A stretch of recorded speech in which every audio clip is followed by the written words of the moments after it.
பார்வையால போட்டு தாக்கு நீ பத்தி யாரு பார்த்து தாக்கு பார்வையால போட்டு தாக்கு பாஞ்சிடாம மெல்ல தாக்கு பாவ சின்ன பல்ல தாக்கு வர பாரு மீனா இப்ப வறுத்து வச்சா மீனா அட வந்துடுச்சு தானா ஒரு வீலுக்கு பந்தானா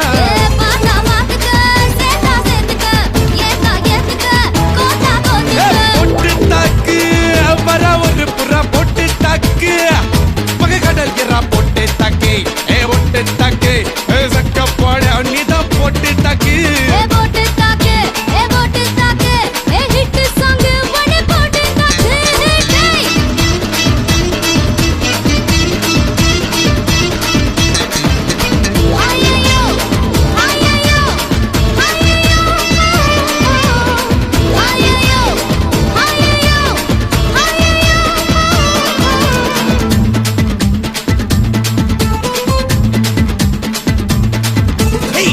வந்து நிக்குதொரு நிலா பட்டந்தா அத போடாதன்னு போடுவது போடா சட்டந்தா சின்ன பையல தொட்டா விட்டா ரொம்ப சிக்கல் நீ அங்க எங்க தொட்டு போட்டா வரும் விக்கல் ஓடு இல்லாத பிலாங்கனி பிலாங்கனி என் கூட சுரங்கனி சுரங்கனி கண்ணால தான் கொட்டுறிய காதல் மழையா அத தேக்கி வைக்க தொட்டி ஒண்ணு கட்டாவில்லையா ஒத்துக்கிட்டா கல்லணைய கட்டி வைக்கிறேன் உன்ன போஸ்டர்ல போட்டு எங்க ஓட்டி ஓட்டி வைக்கிறேன்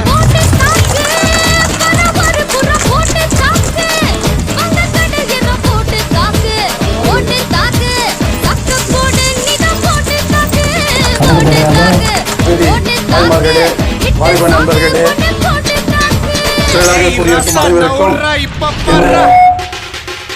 விநாயகர் சதுர்த்தி பண்டிகை முன்னிட்டு மரியாதைக்குரிய இளைஞர் படை தளபதி மோகன் கிருஷ்ணா அவர்களை அணுகி எங்கள் பகுதியில் நாங்கள் விநாயகர் சதுர்த்தி கொண்டாட வேண்டும், நீங்கள் கட்டாயம் வர வேண்டும் என்று நாங்கள் அழைத்ததின் பேரில் இன்று வந்திருக்கிறார்.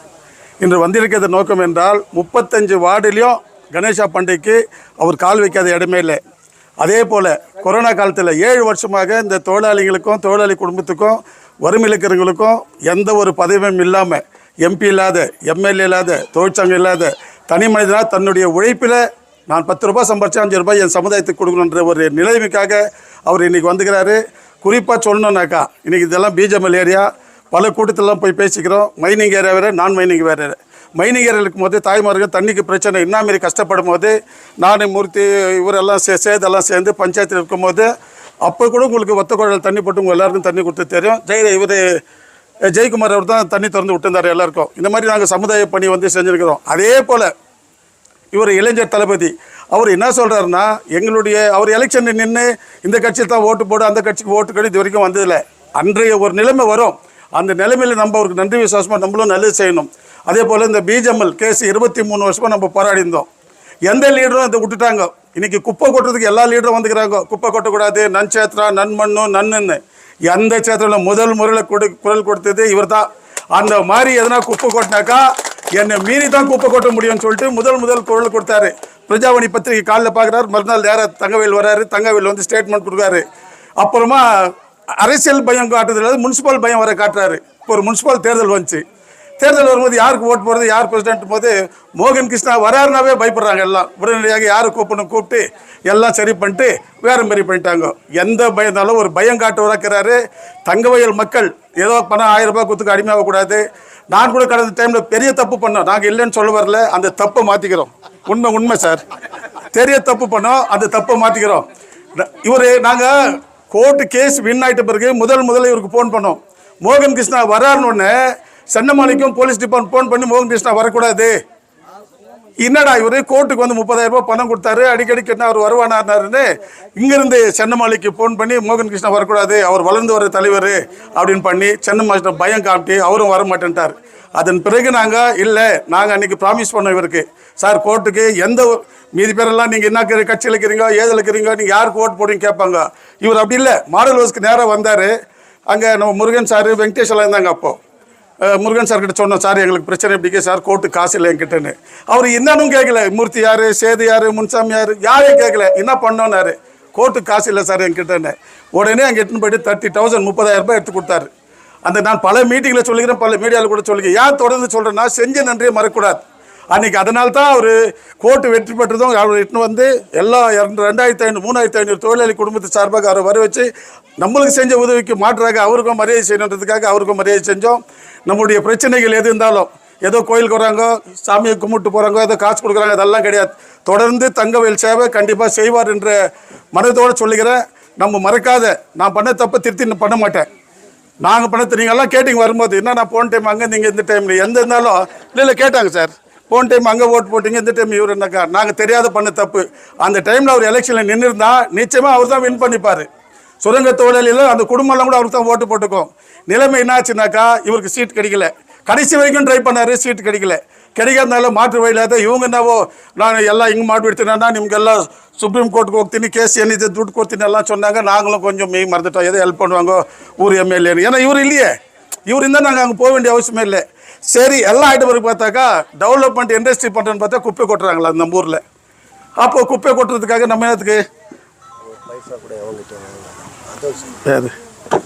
சேரும்போது அவங்க என்ன சொன்னாங்கன்னா, உங்களுக்கு எல்லாம் இந்த தொழிலாளிகள்லாம் என்னென்ன வேணும் அதெல்லாம் நாங்கள் பார்த்து சரி பண்ணுறோம், நீங்கள் எல்லாம் தயவுசெய்து ஹெல்ப் பண்ணும் போது இங்கே இது என்டிஎம் ஸ்கூல் கிட்ட தான் அந்த மீட்டிங் நீங்கள்லாம் வந்தீங்க. அங்கே தான் நான் பேசுகிறேன், இந்த மாதிரி வந்து தொழிலாளி குடும்பத்துக்கும் தொழிலாளர்களுக்கும் இந்த அசோசியேஷனுக்கெல்லாம் பணம் தரேன். நாங்கள் வெற்றி பெற்று நாங்கள் கோர்ட்டில் கழிச்ச பிறகு இது வரைக்கும் எங்களை கூப்பிட்டு யாரும் கேட்டதில்லை, நாங்களும் வந்து அவங்க கிட்ட போய் சொன்னதில்லை. அடுத்தபடியாக இவர்கிட்ட போனோம், என்னாச்சு கோர்ட்டுன்னு கேட்டார். சார் இந்த மாதிரி ஹைகோர்ட்டு வந்து அவங்க அப்பீல் பண்ணிக்கிறாங்க சுப்ரீம் கோர்ட்டுக்குன்னு. சரி அது என்ன பண்ணோன்னாரு. இப்போ கூட அதான் கேட்டிருந்தார். நாங்கள் ஒன்றும் சொல்ல, சார் எங்களுக்கு தேவையானது உன்னுடைய பணம் இதெல்லாம் கோர்ட்டுக்கு என்னென்ன செலவாகுது, இந்த தொழிலாளிக்கும் தொழிலாளி குடும்பத்துக்கும் தாய்மார்களுக்கு என்ன தேவை அது உங்களுக்கு கேட்குறேன், நீங்கள் அதை செஞ்சு கொடு சார். நான் பல தேர்தலை சந்தித்து உங்களுக்கு தெரியும், 23 வருஷமாக எங்கள் பஞ்சாயத்தில் இருந்தேன். 1 மணி 2 மணி நீங்கள் கூப்பிட்டாலும் வருவேன். உங்களுக்கு எல்லாருக்கும் தெரியும், ஒரு சிலர் தெரியாது புதுசாக வந்துக்கிறவங்களுக்கு.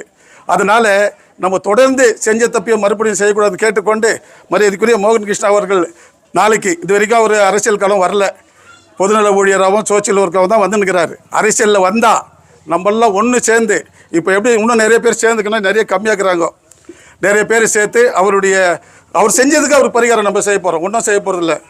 அவர் என்ன அதேமாரி வளர்ந்து வர தலைவர் ஒண்டி தான். இது அடுத்தபடியாக கேஜிஎஃப்பில் யாரோ நான் தான் எம்எல்ஏன்னு வர முடியாது. இன்றைக்கி முன்னாள் சட்டமன்ற உறுப்பினர் சம்பிங் அவர் கூட சொன்னார், ಕಸ ಹಾಕಿದ್ರೆ ನಾನು ಬಿಡಲ್ಲ ಅನ್ನು ಮೈಸ್ ತೊಳಲಿ ಸೆತ್ತನಿಗೆ ಅಪ್ಪ ಬರುತ್ತೆ, ನಾನು ಏನು ಮಾಡಲ್ಲ, ಕಾರ್ಮಿಕರಿಗೆ ಬಿಡಲ್ಲ, ನನ್ನ ಪ್ರಾಣ ಅವ್ರು ಏನು வரல.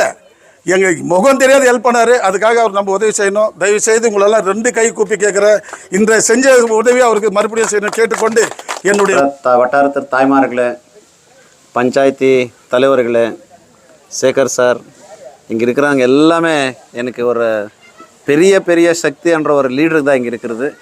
அவங்களுக்கு லீடராக இருக்கிறது இங்கே இருக்கிற தாய்மார்கள் தான். ஏன்னா இங்கே இருக்கிற தாய்மார்கள் என்ன சொன்னாரோ அவங்க இங்கே இருக்கிறவங்க அதுதான் பண்ண போகிறாங்க. அண்ணா சொன்னிருந்தார், லாஸ்ட் டைம் நம்ம தப்பு பண்ணிட்டோன்ட்டு. அண்ணா தப்பு பண்ணாரோ இல்லை தெரில, நானே தப்பு பண்ணிட்டேன். காரணம் இவ்வளோதான். லாஸ்ட் டைம் எல்லோரும் எங்கள் தாய்மார்கள் இங்கே இருக்கட்டும், ரூரலில் இருக்கட்டும், இல்லை நீங்கள் எந்த கட்சினா பரவாயில்ல இண்டிபெண்ட்டாக வாங்குவோன்னு சொன்னார். ஆனால்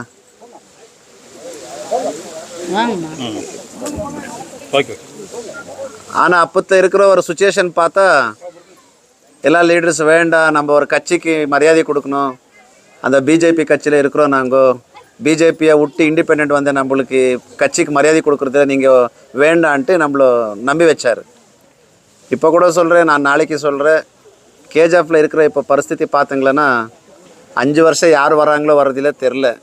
5வது வருஷம் எலெக்ஷன் வர்றப்போ ஓட்டுக்கு 1000 ரூபாய் கொடுக்குறேன். மோகன் கிருஷ்ணா பேர் இன்னும் கொஞ்சம் அதிகமாகிடுச்சுன்னா 1500 கொடுக்குறேன், இன்னும் கொஞ்சம் ஜாஸ்தி ஆகிடுச்சுன்னா 2000 கொடுக்குறேன்றாங்க. இங்கே இருக்கிற தாய்மார்கள் நீங்கள் தான் யோசிக்கணும்.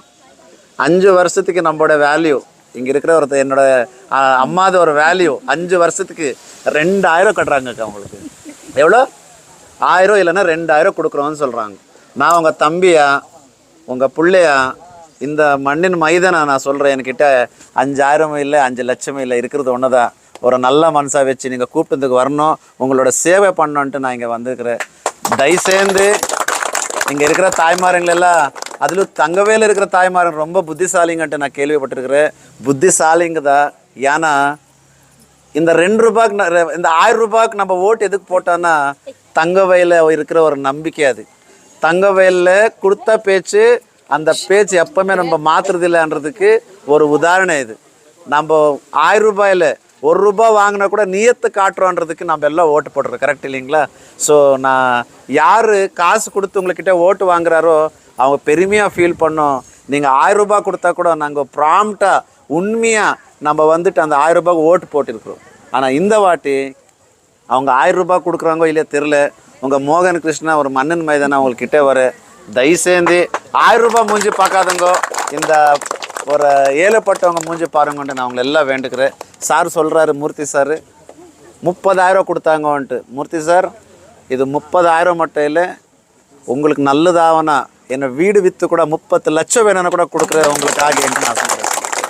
எல்லாம் சில பேர் சொன்னாங்க மோகன் கிருஷ்ணா கிட்ட காசு இல்லை, அவர் 30,000 தான் கொடுப்பாரு, நெக்ஸ்ட் என்ன கொடுப்பாங்கன்ட்டு. அந்த மோகன் கிருஷ்ணா கூட ஒரு வீடு 2 வீடு ஏதோ வச்சிருக்கிறாரு. அந்த வீடு வித்தனை வேணும்னா உங்களுக்கு நான் காப்பாற்றுக்கிறேன்ட்டு உங்களுக்கு எல்லாமே நன்றி சொல்கிறேன். அந்த கடவுள் பிள்ளாரு உங்களுக்கு எல்லாம் நல்லது பண்ணிட்டோம். இது ஒரு பிஸ்லர் தண்ணி எல்லா ஏரியால இருக்குது, இங்கே மட்டும் இல்லை. அது யா இல்லை தெரியுமா? அன்னைக்கு நம்ம ஓட்டுனால காசு வாங்கிட்டோம் இல்லை, அதுக்கு அவங்க போடல. சரி சார், இந்த வாட்டி யாருன்னா போடுங்க. போடுறேம்மா.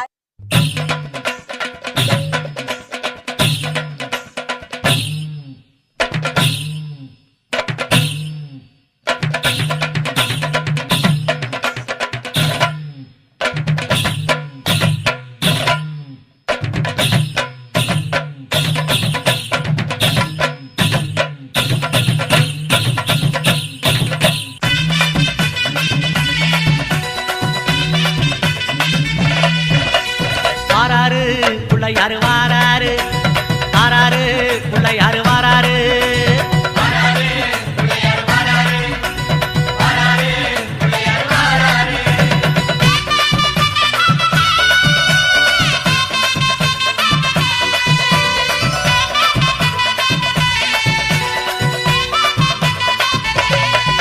அம்மாவேல் பிடித்த தம்பிக்கு தான் அண்ணனாகி வாராரு.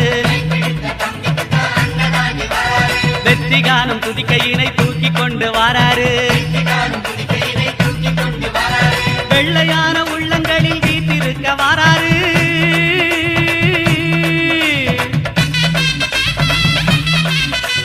வெள்ளையான உள்ளங்களில் வீட்டிருக்க வாராரு. வினைகளெல்லாம் தீர்க்க வேண்டி விரைந்து ஓடி வாராரு.